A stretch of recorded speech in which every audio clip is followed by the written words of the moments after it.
Monmouth leads by 3 early in this second quarter. The Hawks 2 scores on 2 straight drives. And Peter, that Big South success, 12 straight wins. But they know a win today would put Monmouth at 3-0 in a critical spot in the conference. Led by sophomore quarterback Tony Muskett. Here's Juwan Fari getting the football, the preseason player of the year, only his 6th carry, and that goes for his longest rush of the day for 5. Yeah, right into the teeth of that Campbell defense. Chris Cromartie on the stop. But the offensive line got some nice push on that defensive line, but still creating another 3rd down situation, possibly 4-down territory again here for Monmouth at the 30-yard line of Campbell. First half for Monmouth, 3 third-down conversions. Muskett on 3rd and 5. Little tunnel screen into Green. Terrence Green is dragged down and stopped. Campbell's pursuit led by Keyshawn Thompson to make the play. Keyshawn Thompson in there, Gabe Holmes in there, doing a nice job of understanding what's happening. When you start to feel a different pull by the offensive line, you know that something is happening, and it's a screen. So you get off your block, you run down the line of scrimmage, and you rally with your teammates. Talked about it on the onset. You got to make sure you play fast and you gang tackle, you rally, your pursuit. Perfect example on that play. Instead of a 50-yard field goal, Monmouth electing to go for it on 4th and 5. Muskett 9 of 18 passing, not afraid to let it fly. Here's the slant route. That's a catch and a first down. Dymere Miller moves the chains. One of 6 different receivers for Muskett today. And there's the quick release. There's understanding what coverage is ahead of you. The receiver understands the leverage, going to play. If the corner is lined up to his outside, he's going to make that quick slant to the inside. Big pickup on 4th down. Monmouth runs a no huddle here with 11 minutes to go in the first half. The Hawks in conference play, 45 points a game, an explosive offense. Here's an explosive fumble. Loose, and Chris Cromartie has it. The big man is rumbling. He's dragged down at the 43, and a defensive stop from Campbell. Yeah, sometimes it takes a 4th down pickup to pick up a defense. And there, that defensive line did a great job of collapsing the pocket. And big old 325-pound Chris Cromartie is there to pick it before he hits the ground. Caught by the defense. And that is a great sudden change for this Campbell defense. Getting that turnover, coming in 18 straight in the 3 straight games, the 19th. An FCS leading 19th turnover. We'll keep an eye on that turnover robe today. And I know Maryland will have more throughout this game about that. Chris Cromartie gets the fumble. That's a huge defensive play. Wiley Hartley comes into picture in zoom, and here he goes on 1st and 10. Play action. Hartley, deep shot for Sneed. He's got it at the 40. Sprinting away from Monmouth's defense. No answer for Caleb Sneed. He's over 140 yards in this game. You know, that's a sign of a good offensive coordinator. Nick Grimes decides to go for the big play after the turnover because it's big momentum. Sidelines going crazy. Everybody's pumped up. They get on the field and they go deep right to Caleb Sneed, their star, for the big pickup on 1st down, getting deep into Monmouth territory. Caleb Sneed, the first time these teams met in 2018, gave Kevin Callahan nightmares. 10 catches, 188 yards. He's already at 50% of that here in the first half. Hartley with a blitz in his face escapes, and Hartley wisely slides to the 19-yard line.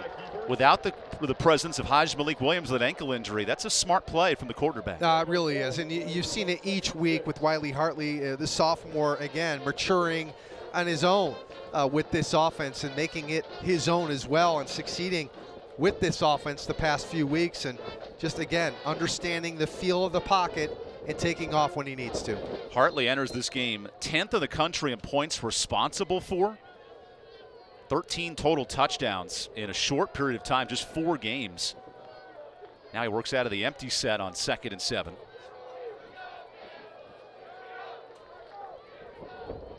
Hill in the slot all by himself.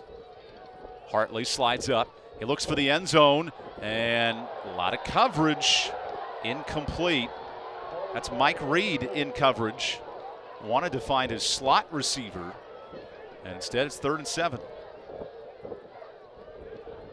You see Hartley getting outside, and in coverage was Mike Reed, kind of pushing the intended receiver to the outside boundary, but looking for Looking for the flag on that play, not going to find it as you see Julian Hill going in motion to the near far side. That's Cameron Bent, the intended target. His first game of the season for Bent. The transfer has been out with an ankle injury. He's from Bluffton, South Carolina.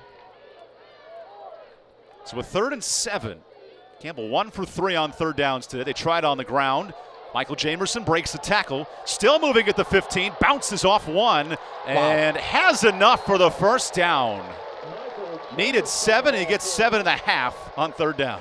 And he just told us it was also a first down.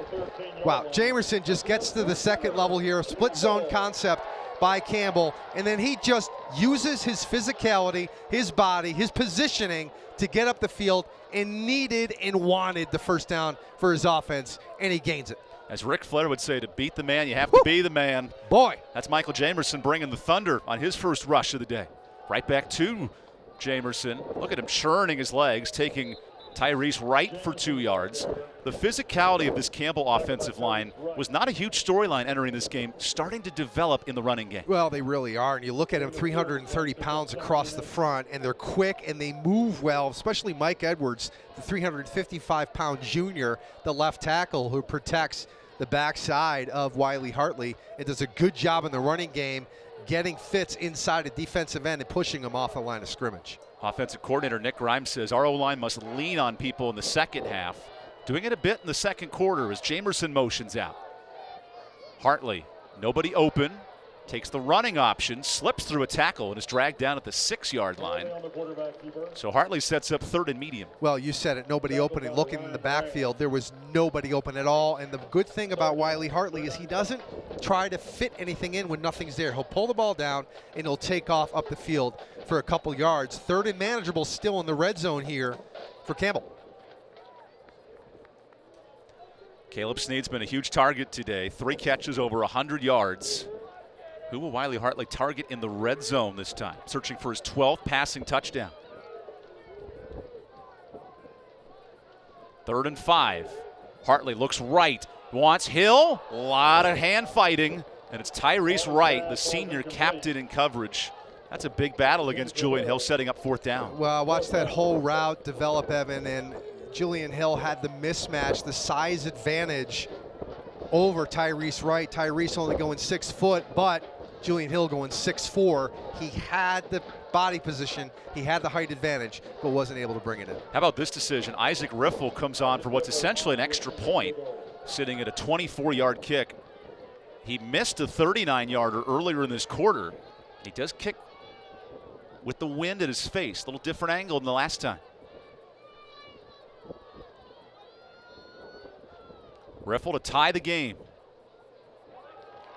And the wind plays kind to Isaac Riffle. All even at 10 with 7:28 to go in the second. We have a great ball game and a battle of Big South leaders.